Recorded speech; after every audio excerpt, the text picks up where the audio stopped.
ओम शांति। 19 दिसंबर 2025। बाबा के महावाक्य। मीठे बच्चे, अब घर जाना है, इसलिए देही अभिमानी बनो। एक बाप को याद करो तो अंतमति सोगति हो जाएगी।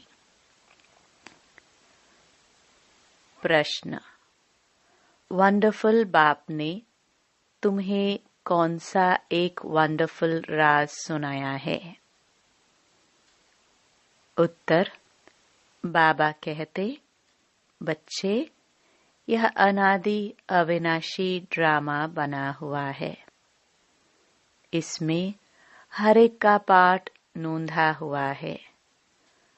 कुछ भी होता है, नथिंग न्यू।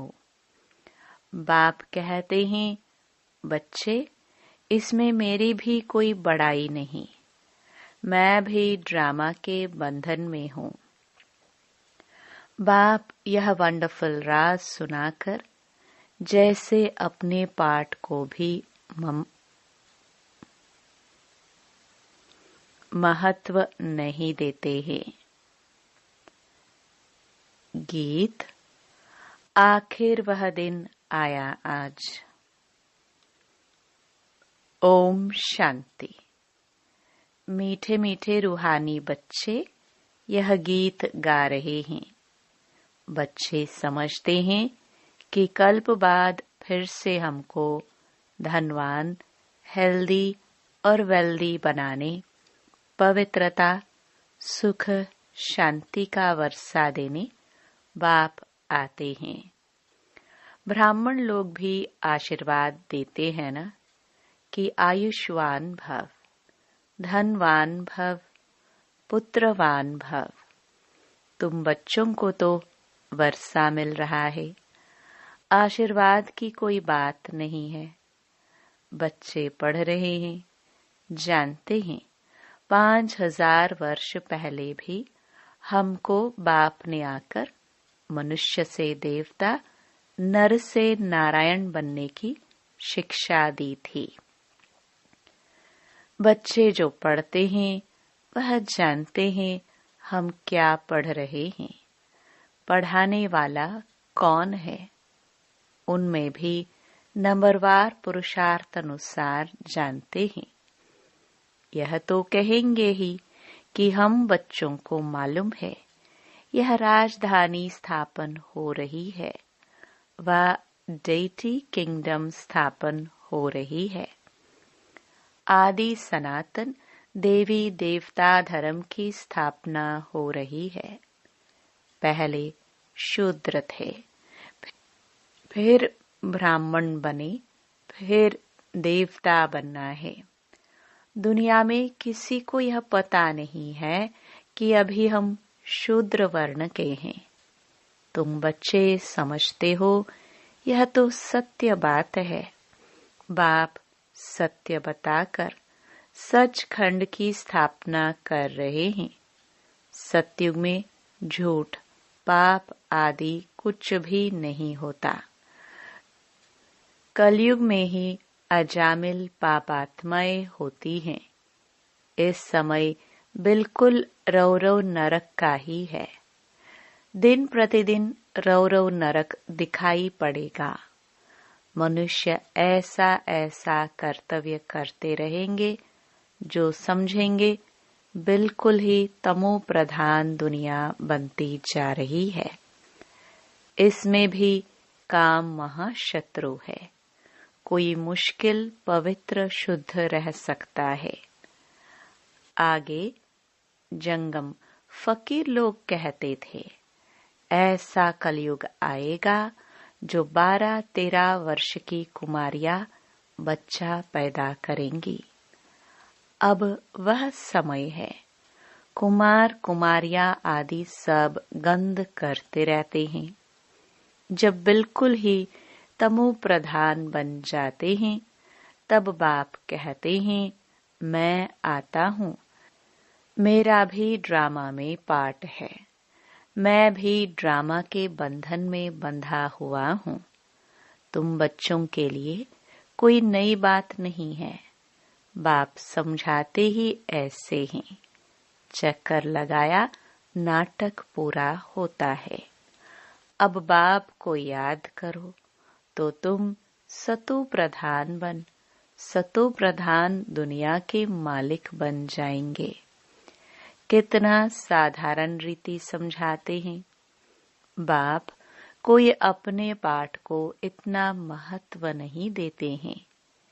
यह तो मेरा पाठ है, नई बात नहीं। हर 5000 वर्ष बाद मुझे आना पड़ता है। ड्रामा में मैं बंधायमान हूँ। आकर तुम बच्चों को बहुत सहज याद की यात्रा बताता हूँ। अंतमति सोगति, वह इस समय के लिए ही कहा गया है। यह अंत काल है ना। बाप युक्ति बताते हैं, मामेकम याद करो तो सतो प्रधान बन जाएंगे। बच्चे भी समझते हैं हम नई दुनिया के मालिक बनेंगे। बाप घड़ी घड़ी कहते हैं नथिंग न्यू।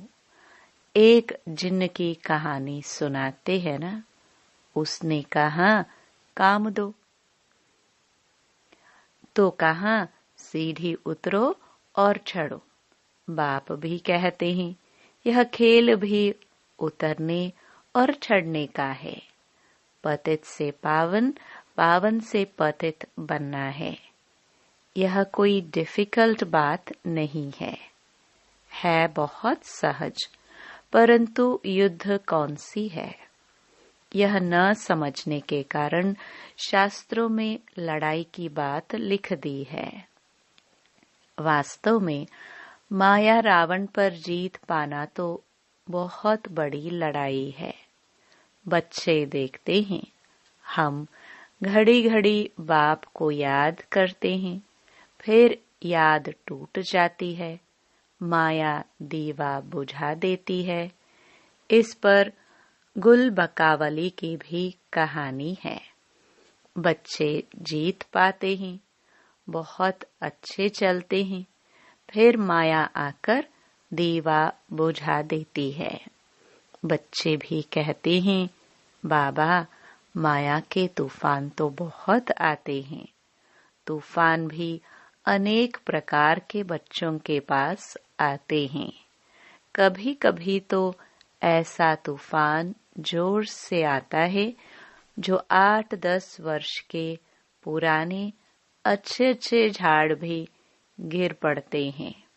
बच्चे जानते हैं, वर्णन भी करते हैं। अच्छे अच्छे माला के दाने थे, आज है ही नहीं।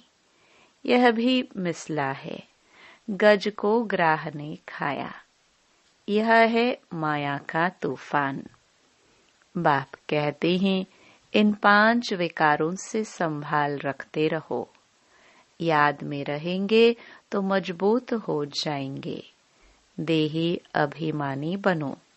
यह शिक्षा बाप की एक ही बार मिलती है। ऐसा कभी और कोई कहेंगे नहीं कि तुम आत्म अभिमानी बनो। सतयुग में भी ऐसा नहीं कहेंगे। नाम रूप देश काल सब याद रहता ही है। इस समय तुमको समझाता हूँ, अब वापस घर जाना है। तुम पहले सतो प्रधान थे। सतो रजो तमो में तुमने पूरे 84 जन्म लिए हैं। उसमें भी नंबर 1 यह ब्रह्मा है। औरों के 83 जन्म भी हो सकते हैं। इनके लिए पूरे 84 जन्म हैं। यह पहले पहले श्री नारायण थे। इनके लिए कहते गोया सबके लिए समझ जाते। बहुत जन्मों के अंत में ज्ञान लेकर फिर वह नारायण बनते हैं। झाड़ में भी दिखाया है ना, यहाँ श्री नारायण और पिछाड़ी में ब्रह्मा खड़ा है, नीचे राजयोग सीख रहे हैं। प्रजापिता को कभी परम पिता नहीं कहेंगे। परम पिता एक को कहा जाता है, प्रजापिता फिर इनको कहा जाता है।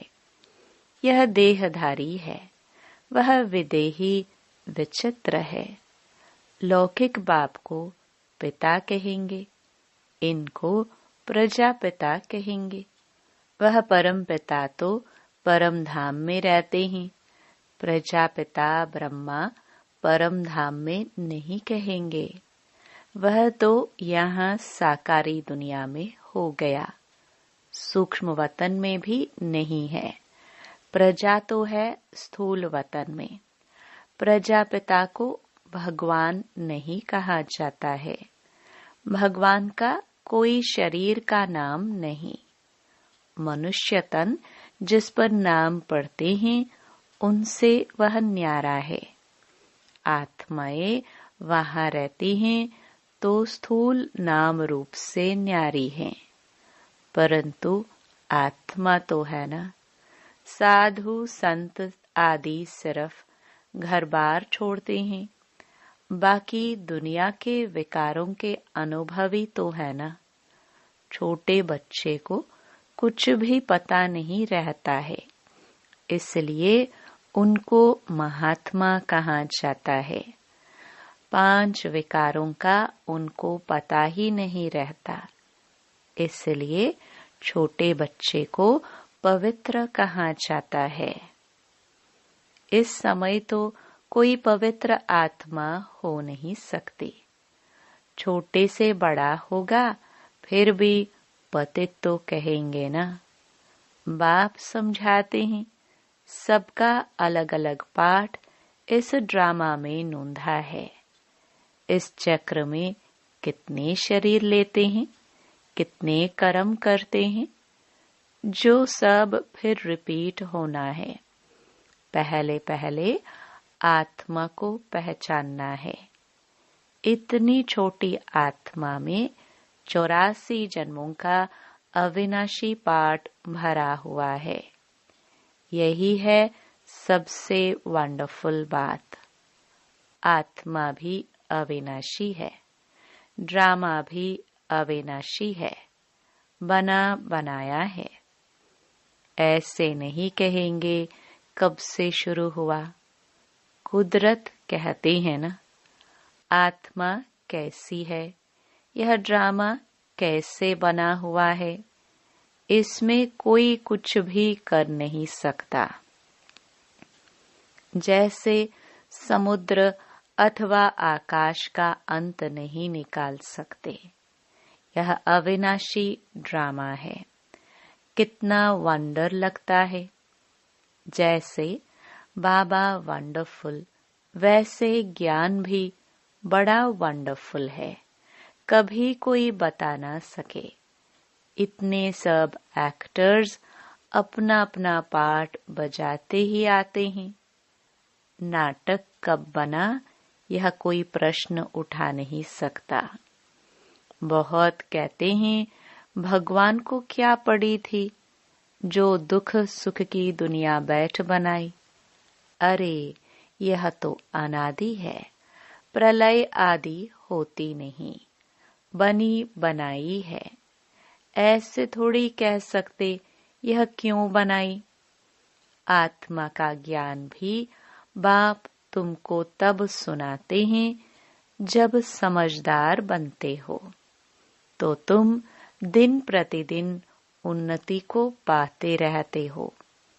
पहले पहले तो बाबा बहुत थोड़ा थोड़ा सुनाता था। वंडरफुल बातें थी, फिर भी कशिश तो थी ना। उसने खींचा। भट्टी की भी कशिश थी। शास्त्रों में फिर दिखाया है, कृष्ण को कंसपुरी से निकाल ले गए। अब तुम जानते हो कंस आदि तो वहां होते ही नहीं। गीता, भागवत, महाभारत यह सब कनेक्शन रखते हैं, है तो कुछ भी नहीं। समझते हैं यह दशहरा आदि तो परंपरा से चला आता है। रावण क्या चीज है यह भी कोई जानते नहीं। जो भी देवी देवता थे वह नीचे उतरते उतरते पतित बन गए हैं। रड़िया भी वह मारते हैं जो जास्ती पतित बने हैं, इसलिए पुकारते भी हैं, हे पतित पावन। यह सब बातें बाप ही बैठ समझाते हैं। सृष्टि चक्र के आदि मध्य अंत को और कोई नहीं जानते। तुम जानने से चक्रवर्ती राजा बन जाते हो। त्रिमूर्ति में लिखा हुआ है, यह तुम्हारा ईश्वरीय जन्म सिद्ध अधिकार है। ब्रह्मा द्वारा स्थापना, शंकर द्वारा विनाश, विष्णु द्वारा पालना।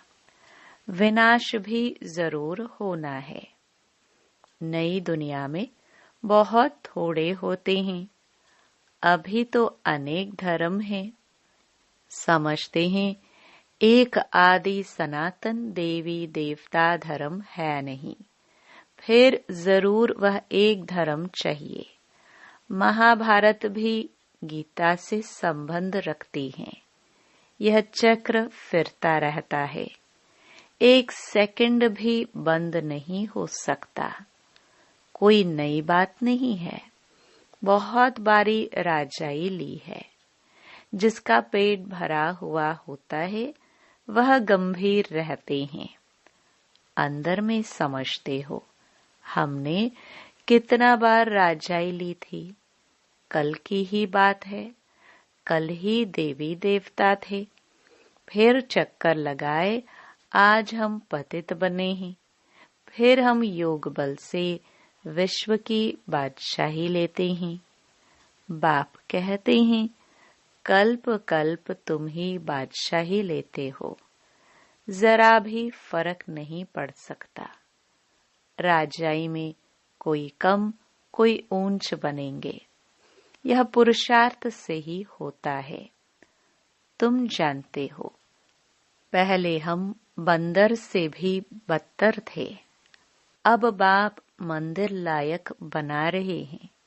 जो अच्छे अच्छे बच्चे हैं उनकी आत्मा रियलाइज करती है, बरोबर हम तो कोई काम के नहीं थे। अभी हम वर्थ पाउंड बन रहे हैं। कल्प कल्प बाप हमको पेनी से पाउंड बनाते हैं। कल्प पहले वाले ही इन बातों को अच्छी रीति समझेंगे। तुम भी प्रदर्शनी आदि करते हो, नथिंग न्यू। इन द्वारा ही तुम अमरपुरी की स्थापना कर रहे हो। भक्ति मार्ग में देवियों आदि के कितने मंदिर हैं। यह सब है पुजारीपन की सामग्री। पूज्यपन की सामग्री कुछ भी नहीं है। बाप कहते हैं, दिन प्रतिदिन तुमको गुह्य पॉइंट्स समझाते रहते हैं। आगे की ढेर पॉइंट्स तुम्हारे पास रखी हैं। वह अभी क्या करेंगे, ऐसे ही पड़ी रहती हैं। प्रेजेंट तो बाप दादा नई नई पॉइंट समझाते रहते हैं। आत्मा इतनी छोटी सी बिंदी है, उनमें सारा पाठ भरा हुआ है। यह पॉइंट कोई आगे वाली कॉपियों में थोड़ी होंगी। फिर पुरानी पॉइंट्स को तुम क्या करेंगे, पिछाड़ी के रिजल्ट ही काम आती है। बाप कहते हैं, कल्प पहले भी तुमको ऐसे ही सुनाया था। नंबरवार पढ़ते रहते हैं। कोई सब्जेक्ट में नीचे ऊपर होते रहते हैं। व्यापार में भी ग्रहचारी बैठती है। इसमें हार्ट फेल नहीं होना होता है। फिर उठकर पुरुषार्थ किया जाता है। मनुष्य देवाला निकालते हैं। फिर धंधा आदि कर बहुत धनवान बन जाते हैं। यहाँ भी कोई विकार में गिर पड़ते हैं। फिर भी बाप कहेंगे, अच्छी रीति पुरुषार्थ कर ऊंच पद पाओ। फिर से चढ़ना शुरू करना चाहिए। बाप कहते हैं, गिरे हो फिर चढ़ो। ऐसे बहुत हैं, गिरते हैं तो फिर चढ़ने की कोशिश करते हैं। बाबा मना थोड़ी करेंगे। बाप जानते हैं ऐसे भी बहुत आएंगे। बाप कहेंगे, पुरुषार्थ करो। फिर भी कुछ न कुछ मददगार तो बन जाएंगे ना। ड्रामा प्लान अनुसार ही कहेंगे। बाप कहेंगे, अच्छा बच्चे, अब तृप्त हुए, बहुत गोते खाए, अब फिर से पुरुषार्थ करो। बेहद का बाप तो ऐसे कहेंगे ना। बाबा के पास कितने आते हैं मिलने। कहता हूँ, बेहद के बाप का कहना नहीं मानेंगे, पवित्र नहीं बनेंगे। बाप आत्मा समझ आत्मा को कहते हैं तो तीर जरूर लगेगा। समझो, स्त्री को तीर लग जाता है तो कहेंगे, हम तो प्रतिज्ञा करते हैं। पुरुष को नहीं लगता है, फिर आगे चल उनको भी छड़ाने की कोशिश करेंगे। फिर ऐसे भी बहुत आते हैं जिनको स्त्री ज्ञान में ले आती है तो कहते हैं, स्त्री हमारा गुरु है। वह ब्राह्मण लोग हथियाला बांधने समय कहते हैं, यह तुम्हारा गुरु ईश्वर है। यहाँ बाप कहते हैं, तुम्हारा एक ही बाप सब कुछ है, मेरा तो एक, दूसरा न कोई। सब उनको ही याद करते हैं, उस एक से ही योग लगाना है। यह देह भी मेरी नहीं। अच्छा, मीठे मीठे सिखिलदे बच्चों प्रति मात पिता बाप दादा का याद प्यार और गुड मॉर्निंग। रूहानी बाप की रूहानी बच्चों को नमस्ते। धारणा के लिए मुख्य सार।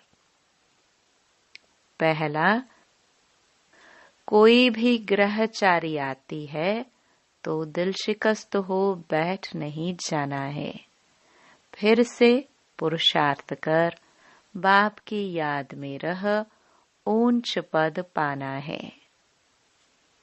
दूसरा, स्वयं की स्थिति याद से ऐसी मजबूत बनानी है जो कोई भी माया का तूफान वार न कर सके। विकारों से अपनी संभाल करते रहना है। वरदान, सर्व शक्तियों की लाइट द्वारा आत्माओं को रास्ता दिखाने वाले चैतन्य लाइट हाउस भव।